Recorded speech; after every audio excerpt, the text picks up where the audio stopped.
Welcome back to Discrete Math. I'm Dr. Jeff Groh. Today we're going to talk about sets. Now, we cannot reproduce the foundations of a formal course in set theory.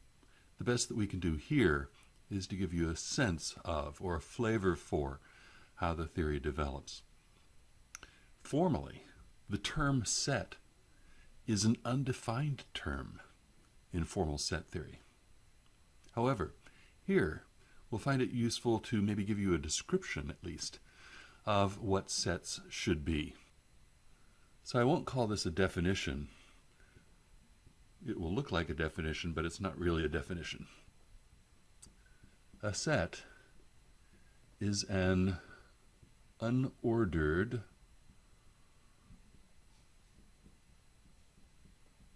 collection of objects that are called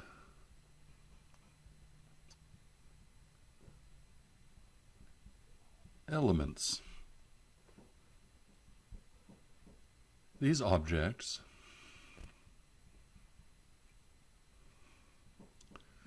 must be distinct. So, for example, if I have 1, 2 contained within curly braces, that's a set. If I have 2, 2, that will be equivalent to the set that contains 2. This is not a set by our definition, whereas this one is. Continuing, a set is said to contain its elements. So, for example, the set 1, 2 contains 1 and 2 as individual elements of the set. We have a certain notation .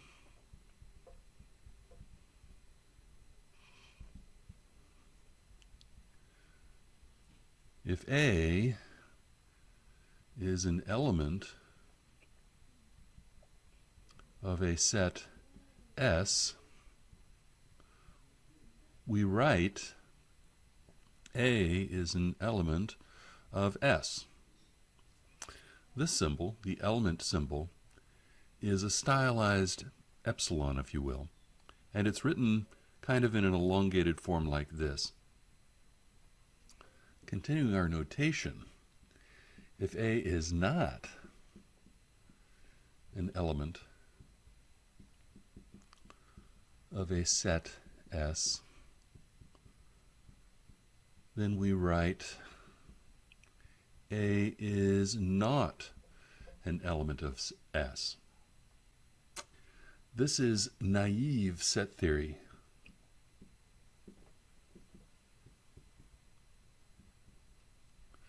Which was shown to contain certain paradoxes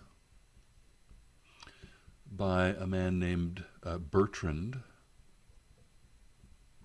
Russell.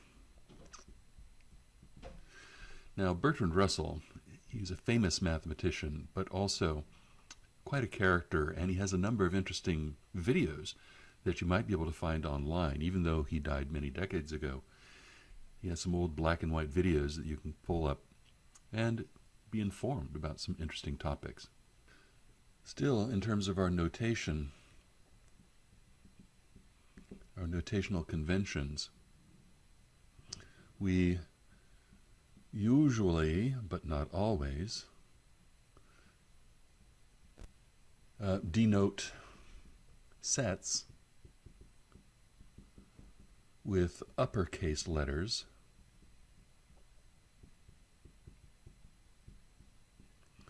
and elements by lowercase letters. So if A is an element of S, usually A is lowercase, S is uppercase. Let's look at some examples of the set notation, just so it's very clear in your mind. the way that we're using this. Suppose our set S is the set that contains the numbers 1 and 2. Then 1 is an element of S. But note that the set that contains 1 is not an element of S. Suppose I had some set A that had the set that contains 1 inside of it, as well as, say, the number 2.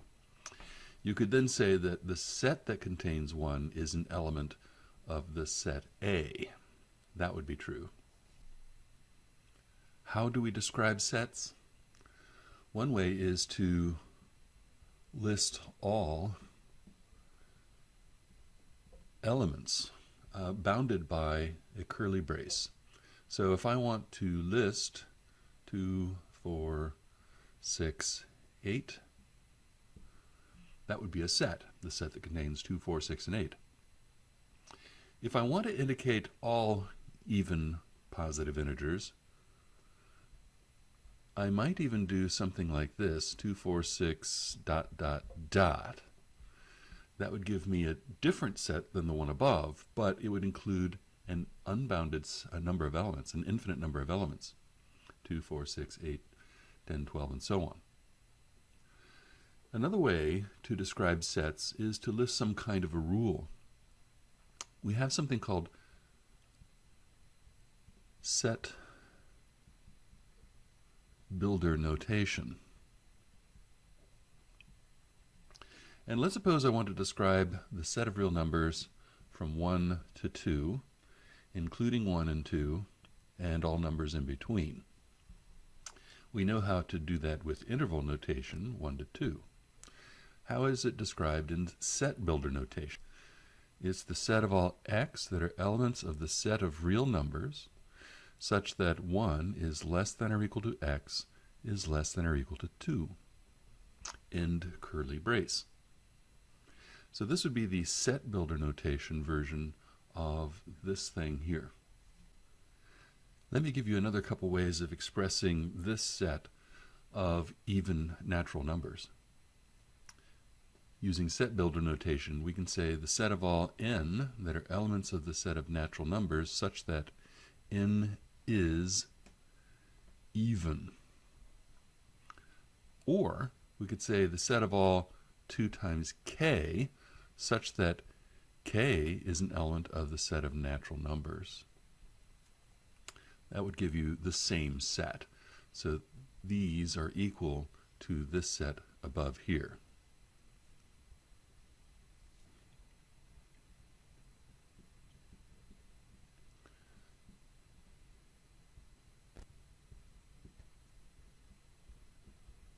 Let's look at some standard notation for number sets. The simplest set that we're going to look at is the set of natural numbers.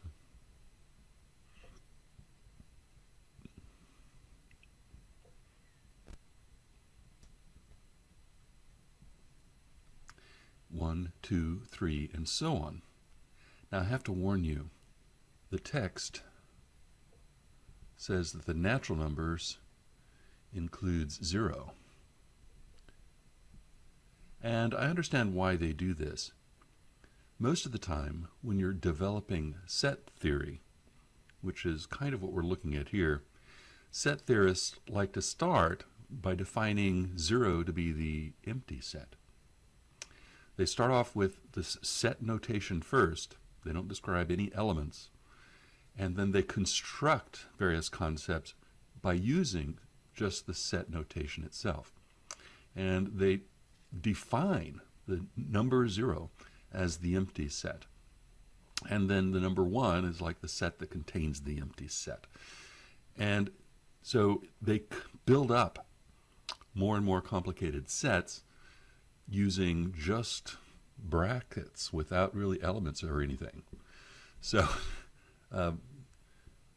just the 2 braces by themselves with nothing in between would correspond to the number 0 in the usual construction. So it's easiest to describe this construction starting with 0, which should be the empty set. However, you should also know that the whole numbers is often described as the these numbers 0, 1, 2, and so on. These are the whole numbers.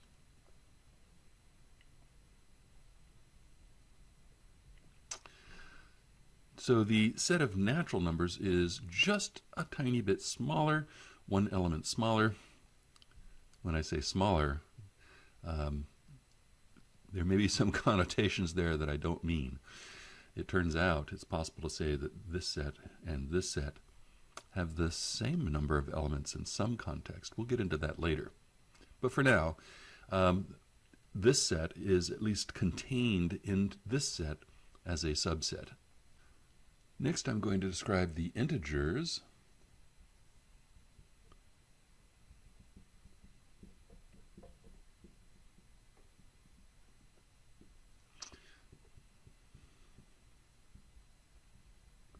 We use a blackboard bold Z because the word integers in German is Zahlen, and so that's why this notation was invented. I guess the first people who discover a concept get to define the notation for it. The text uses the notation Z plus for the positive integers, and they would then say this is the set of positive integers which we've been describing as the set of natural numbers. For their natural numbers, they include 0, which we've been calling the whole numbers. So there is a bit of confusion, and this confusion, same confusion, will occur across all of mathematics. Most of the time, the set of natural numbers does not include 0, unless you're looking at set theory itself, in my experience. The next largest number set that we're going to deal with is the set of rational numbers.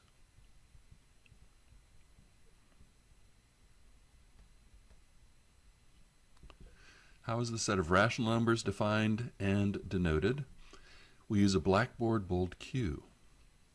And it's going to be the set of all p divided by q such that both p and q are integers, a set that we've already defined, and q is not 0.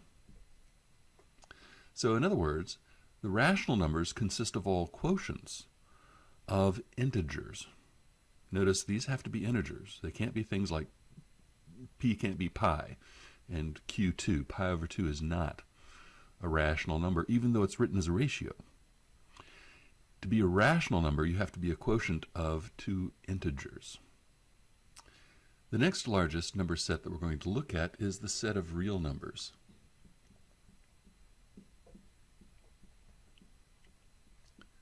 Now, we're not going to give you the full development of the theory on how we arrive at a definition for the real numbers. So we won't give you the definition. We'll just indicate that these are the numbers that have a decimal representation.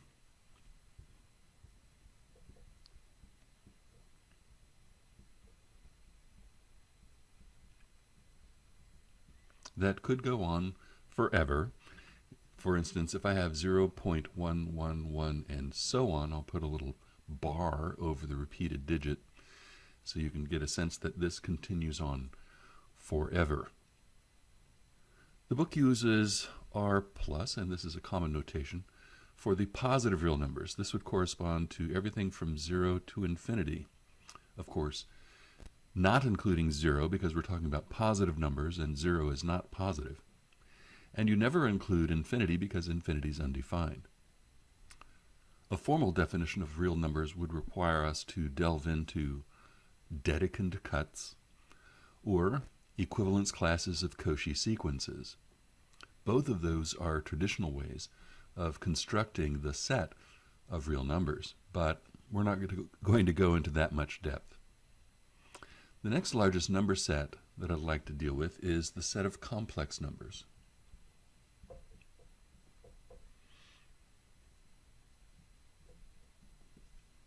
How is this defined? It's the set of all x plus iy such that x and y are elements of the set of real numbers and I is the principal square root of -1. The principal square root of -1. Every complex number has 2 square roots, So -1 has 2 square roots. The principal one is the one in the complex plane that has the smaller angle off of the positive real axis. And so that would be I. I would go in this direction in the complex plane. Every number in the complex plane corresponds to some point with coordinates x and y, where x is the real part and y is the imaginary part. We can plot them by going x units over this way in the direction of the real axis, and then y units up in the direction of the imaginary axis. In computer science, the notion of data type, or the type of a variable, is a set concept and has certain operations that can be performed on those sets. One example of one of the things that we've seen already is in Boolean algebra. We might have a set that contains 0 and 1, and we have various operations that can be performed. We might have operations of and, or not.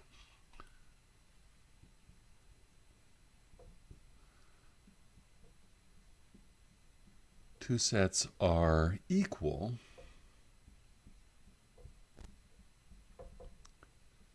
if they have the same elements.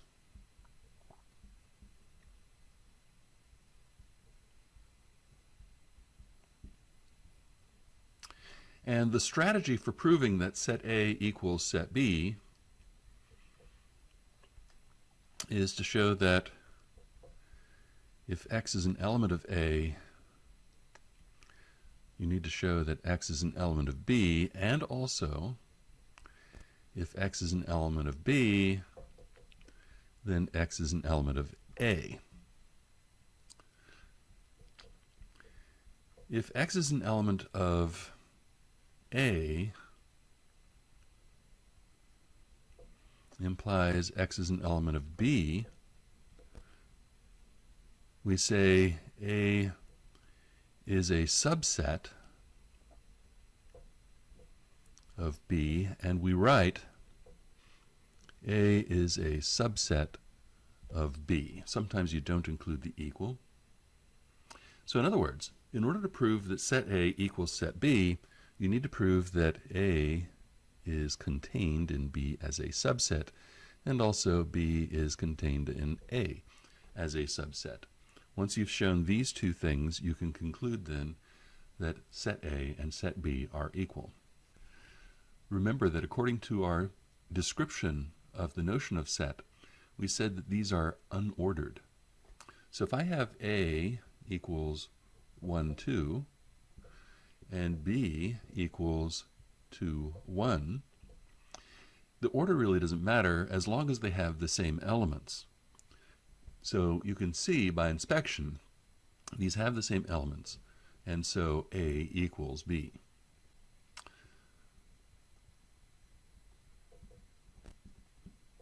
The empty set is the set that has no elements.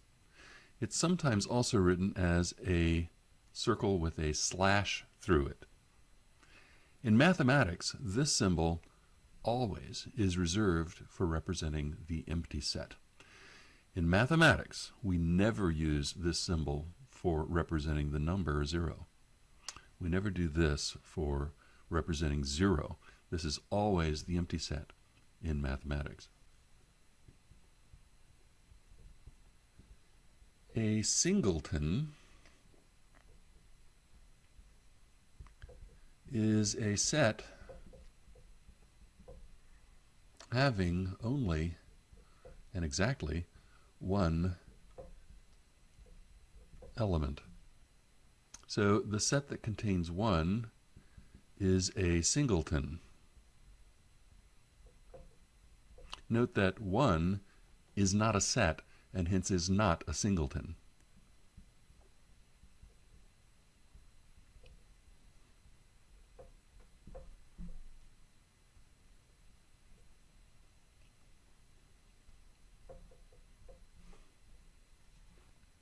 So notice the set that contains the empty set is a singleton.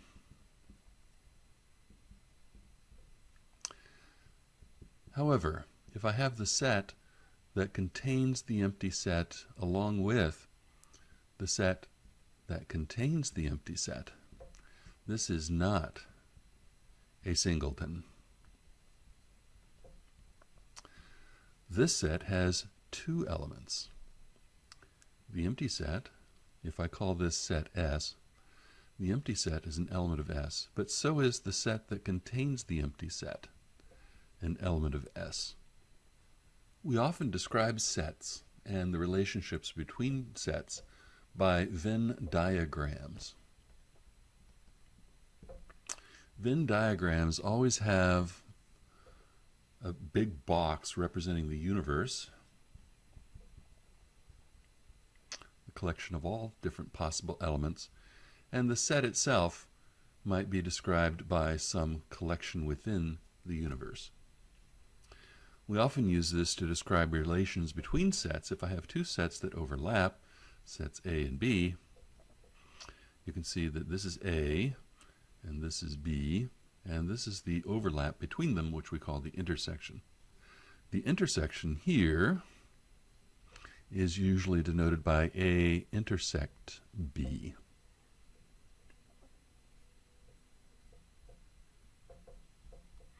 Giving the intersection of A and B. Let me give you an alternative definition for subset. A is a subset of B, and we write either A is a subset of B or A is a subset of B, equivalent notations, if for all x that are in A, x is also in B. We can also write this for all x, x in A implies x in B. So everything in X also is an element of B. So in other words, if you want to show that A is a subset of B, you have to show that for an arbitrary element X of A, then X is in B. Note, we can have a little theorem. Let S be any set.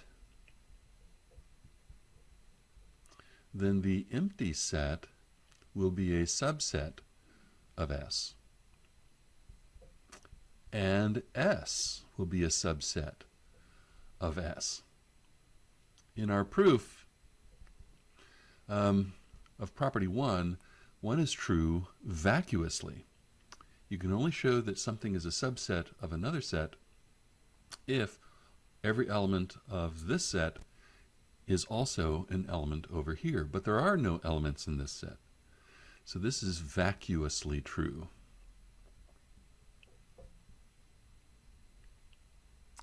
Whereas number 2 is trivially true.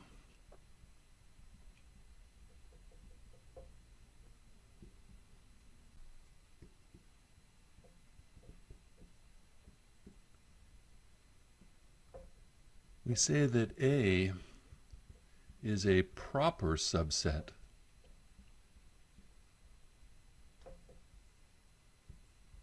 of B if 1, A is a subset of B, and 2, A is not equal to B.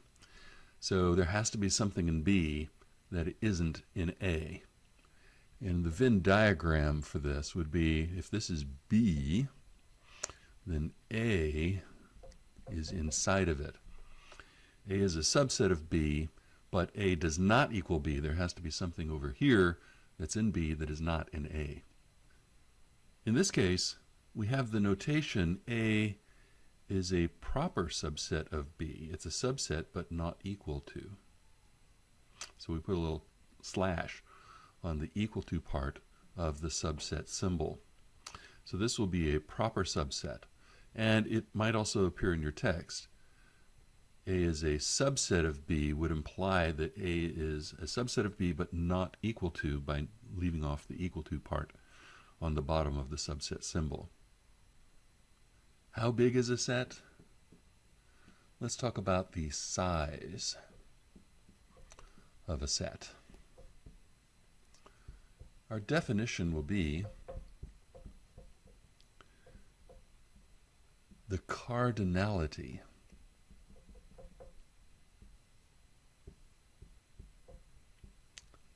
of a set S is denoted by, the notation is put two bars on the set. Or we can even write card of S for the cardinality, and is, at least for finite sets, the number of elements of the set S. So for example, if my set S has 1 and 2, then the cardinality of S is 2. There are 2 elements. If my set S has numbers 2, 4, and 6, then the cardinality of S is 3. 1, 2, and 3 elements. As another example, let's look at the cardinality of the empty set. Well, the empty set has no elements, so its cardinality is 0. We can form a set consisting of all the letters in the alphabet used for the English language, namely, I guess, the Roman alphabet. The cardinality of that set would be 26.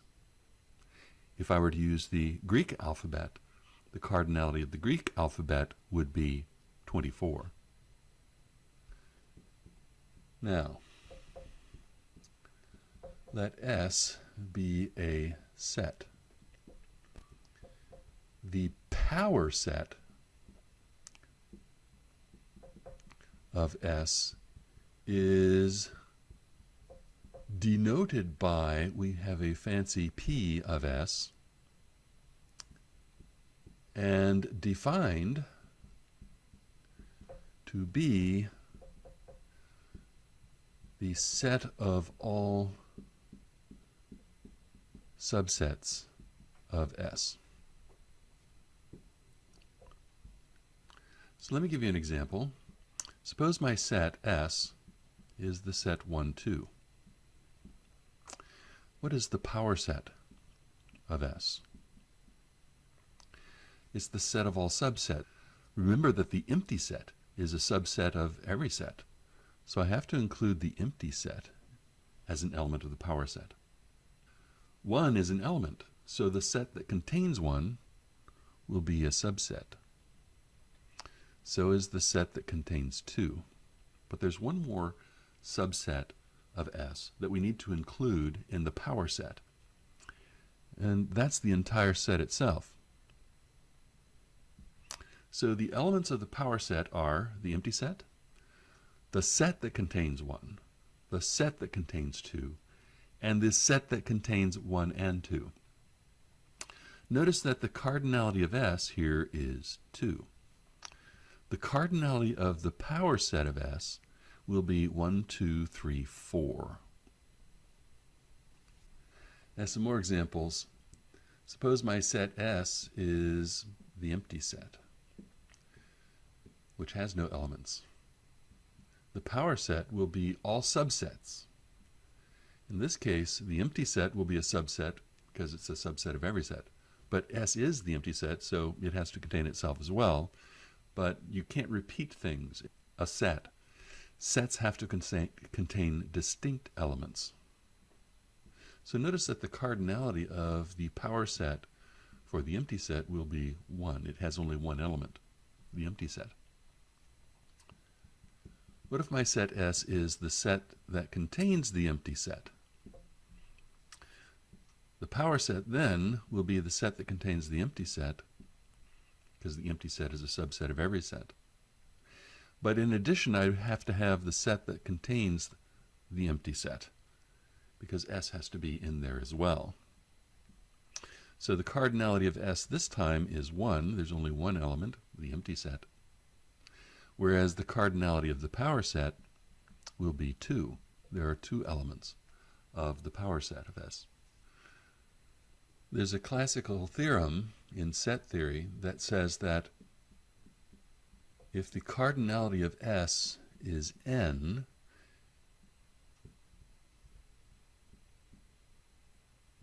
for some n lying in the set of whole numbers, then the cardinality of the power set will be 2 to the power of n. So if your original set has 3 elements, the power set will have 2 to the power of 3, or 8 elements. We have things that are called ordered pairs,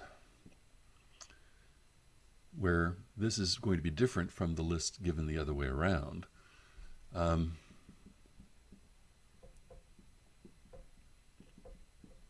We're not thinking of interval notation here. We're more like thinking of coordinates of points in the plane. So this would be the first coordinate, the x-coordinate, and then the y-coordinate given next. You always list them with x first and y second. This would be an ordered pair. What if I had something like this, where the order is important? For instance, 1, 2, and 3 is not the same thing as 1, 3, 2. These don't behave like sets because the order is important. This is an ordered triple.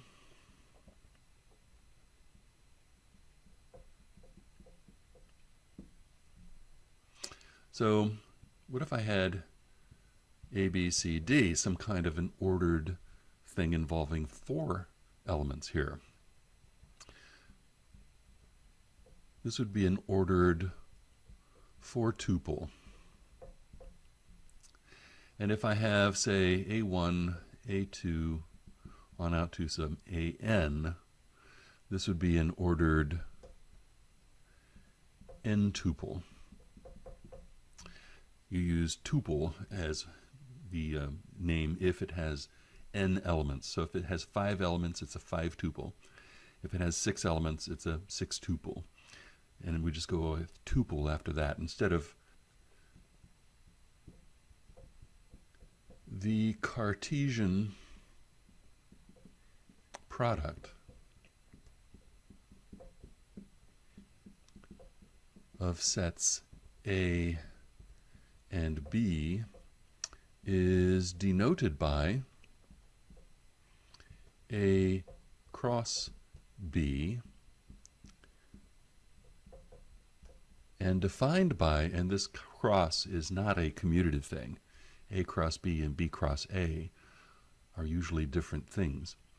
But A cross B will be the set of ordered pairs AB such that the first coordinate comes from set A and the second coordinate comes from set B. Let me give you an example over here. Suppose A is the set 1, 2, and B is the set AB. A cross B will be the set of all ordered pairs. So we have 1A, 1B, 2A, and 2B. That would be the Cartesian product of sets A and B, the set of all ordered pairs where the first coordinate comes from set A and the second coordinate comes from set B. Nota bene, usually denoted by NB. Educated people see the NB written someplace in a manuscript and know that that means nota bene, which means note well. That A cross B is not the same thing as B cross A. So there's no commutative property for the Cartesian product. We can form Cartesian products between any number of sets. This would be the set of all A1, A2 through AN, all n tuples, such that each of these k's, A sub k's, will be an element of A sub k, for k running from 1, 2 through n.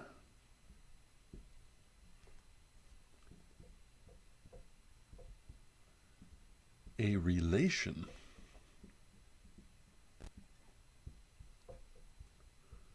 from A to B is any collection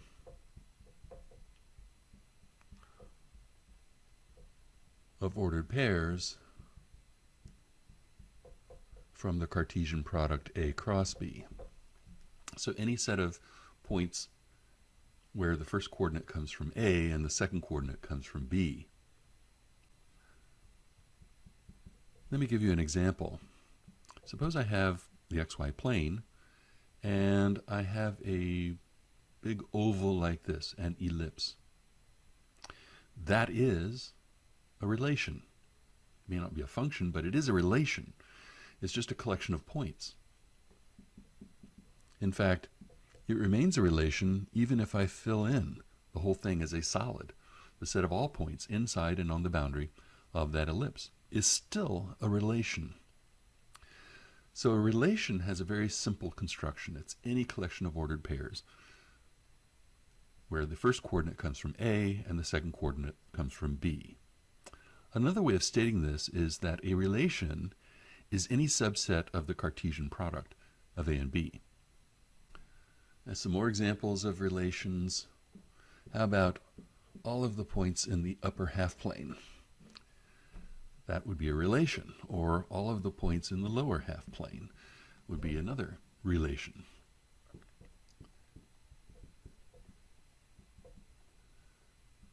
Given a predicate P and domain D, the truth set of P is the set of all x in the domain such that P of x is true. That's the truth set, everywhere where the predicate is true. Let's give an example. Let's set our domain to be the set of integers.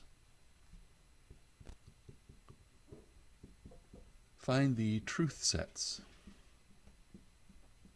of the following predicates. On the first one, P of x will be the absolute value of x equals 1. What are all the values of x that make this equation true? Well, the truth set will be -1 and 1. What about B?